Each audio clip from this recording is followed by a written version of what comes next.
How to enable driving assist in Disney Speedstorm.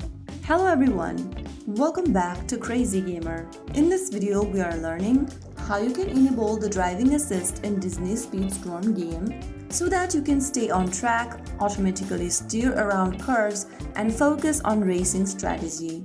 First things first, launch open Disney Speedstorm game on your device. From the home page, go ahead and click on the gear button at the top right corner. From the settings menu that appears on the screen, click on the game button. Under game, use the steering assist button. If you want yourself to control your cart, choose the level that better adapts your driving experience.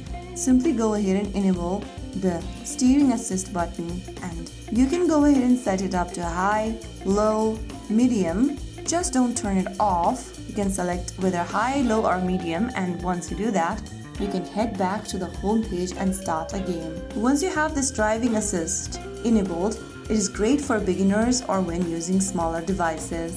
You can turn it off anytime to regain full manual control. Now go ahead and select a race and play, and you'll be able to enable driving assist in Disney Speedstorm. If you found the video helpful, don't forget to like, share and subscribe to our channel. I will see you again in the next episode. Thank you for watching.